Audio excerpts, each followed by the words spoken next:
Let me tell you, if you've never seen a room full of billionaires turn white as sheets, you probably haven't lived through a morning like the one I had at Blackwood Industries, a place where people wear their egos heavier than their Rolexes.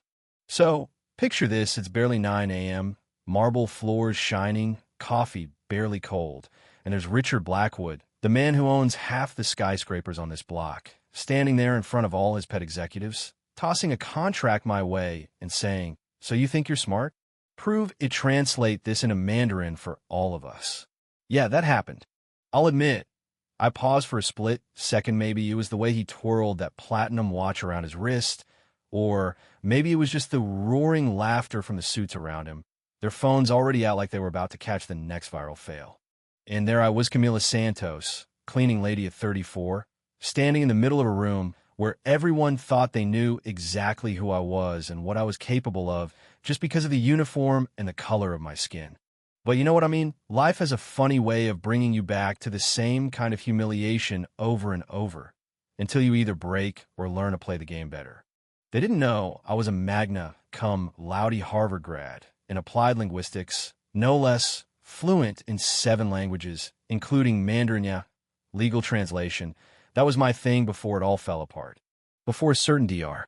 Marcus Blackwood Richards' own son decided to save his mediocre academic career by pinning a plagiarism scandal on me. He stole my research, flipped the script, and got me blacklisted from every university and embassy that mattered. That day, I learned the rules don't work the same for everyone. Diversity is important, but some people just don't have the background for real academia, Marcus told the faculty. And that wound, well, it's one you never really stop feeling.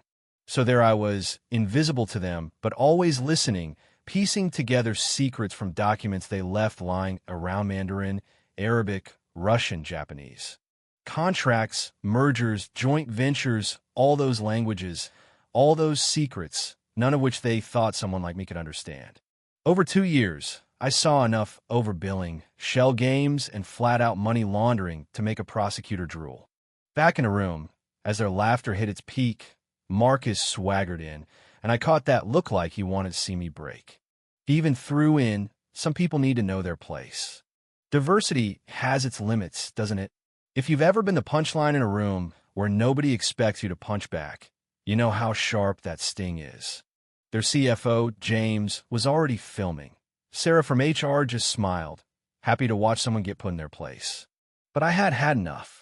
I took the contract, slow and steady, scanned the first few pages, then launched into flawless Mandarin, right there in the marble hall. And let me tell you, you could have heard a pin drop.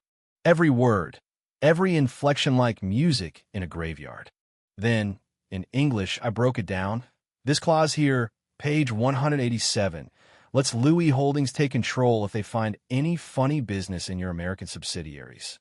And Richard looked like he'd just seen a ghost. You see, they buried that clause deep, figured nobody would notice, least of all the cleaning lady. Interesting, I said. Wonder how the SEC would feel about those fake revenues you've been showing the Chinese investors. That's when the cloth slipped from my hand, hitting the floor like a gavel. In that moment, you could see it on their faces. They realized they weren't watching someone get humiliated. They were watching someone win a chess match they didn't even know was being played. Richard tried to interrupt, but I held up a hand. Andy even he stopped. And then, just for good measure, I looked at Marcus and said, "About that article you published on Sino-American legal translation must have been tough, considering I wrote every word of it 3 years before you even touched the field." The room was ice cold.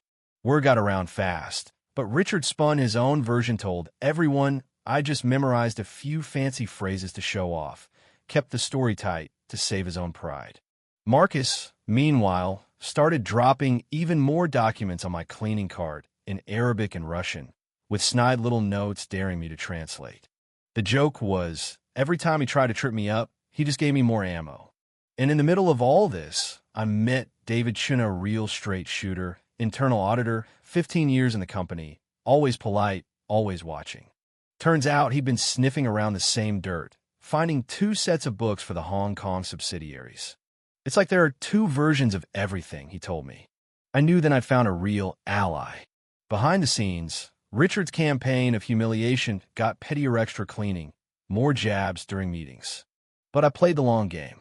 Every document, every late-night cleaning shift, every careless memo tossed in the trash little by little, the puzzle came together.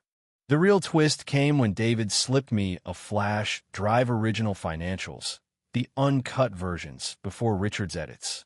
If they find out it was me, he whispered, fear all over his face. Don't worry, I told him. When it's over, you'll have a job. They won't. Night after night, I pored over those files Phantom Company's fake revenue, academic papers Marcus had used to legitimize his father's frauds. I had to plan 3 phases: gather evidence, connect with old contacts in journalism and law, and, finally, let the hammer fall at just the right time. A week before the big $500 million Chinese investment deal, I volunteered to help with the event. The secretary, Linda, nearly dropped her coffee. Nobody expected the cleaning lady to want extra shifts. Richard saw it as a chance for more humiliation. Let her. Might be fun watching her around real Chinese people. What he didn't know was I'd been emailing Louis Holdings CEO for weeks in perfect Mandarin, laying out all the irregularities not as the cleaning lady, but as an independent compliance consultant worried about their money. Event day. The Grand Crystal Hall, decked out for the biggest deal in company history. Chinese executives up front, Richard oozing confidence, Marcus grinning like a cat, me serving coffee like I always did until Louis himself stood up and addressed me, right in front of everyone, in perfect Mandarin. Miss Santos, would you please explain the discrepancies you found? And there was a twist nobody saw coming. Richard turned as pale as the tablecloths. Marcus nearly dropped his pen. I stood tall, not as the invisible cleaning lady, but as a professional in total control. As we discussed in our previous conversations, I said, there are at least 12 serious irregularities in your reports. Richard tried to cut me off, but Louis silenced him with a gesture. I plugged in the projector side by side, 2 versions of the financials, the doctored numbers and the real ones. Hong Kong subsidiary, 80 million reported last quarter, but only 31 million in reality. Gasps, then dead silence. Marcus tried to claim privacy violations. I just shrugged. You left all those documents out, assuming I'd never understand. Slide after slide contracts in Russian, Arabic, translation and proof, the whole network exposed. Then David walked in, box of originals in his hands. The audit MS. Santos requested is complete. His resignation letter and a report to the SEC were waiting on Marcus' desk. It was done. Emails from Marcus to universities proving academic fraud sealed the case. Louis' team took photos of every document. We'd like to offer you a position as compliance director, he told me. I accept, I said, but not before turning to Blackwoods. You spent years humiliating me, thinking I was too dumb to see what you were hiding. But you handed me all the evidence yourselves. Richard tried one last shot. No one will believe the word of a cleaning lady. But Louis cut him off. Miss Santos is a Harvard PhD. We verified her credentials before we ever spoke. And just then flashbulbs, reporters, and 2 federal agents walking in, handcuffs ready. Richard and Marcus Blackwood, under arrest for wire fraud and money laundering. 2 years of humiliation. And one morning, justice. But was it over? Or it could just beginning? 6 months later, I was adjusting my blazer on the 40th floor now, called Santos Louis International Holdings. Under my leadership, the company had thrived. Investors loved the integrity, the transparency, the new energy. David was now CFO. The company's growth was explosive. Forbes called us the most ethical company of the year. Richard? 15 years in federal prison. Marcus lost everything, even his PhD, banned from every university worth its salt, teaching English online just to get by. Linda, the secretary who loved handing out extra shifts, now answered phones at a dentist's office.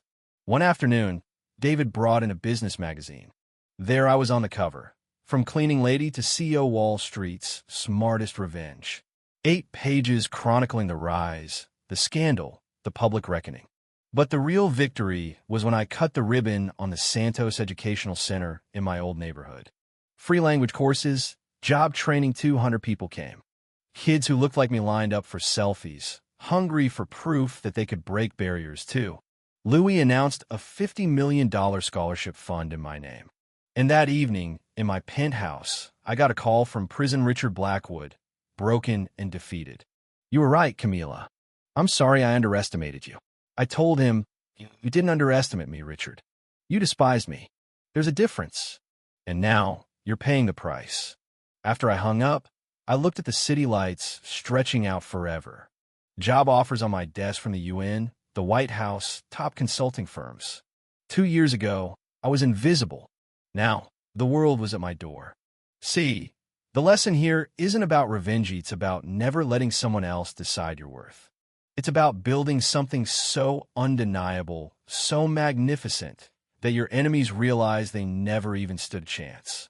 If my story sparks something in you, if it makes you want to talk about what's right, what's fair, or how justice really works in this world, then don't just sit there, drop a comment, argue it out, tell me what you think. Is real justice even possible? Or are we all just trying to write our own endings in a world that still hasn't learned how to see us for who we really are?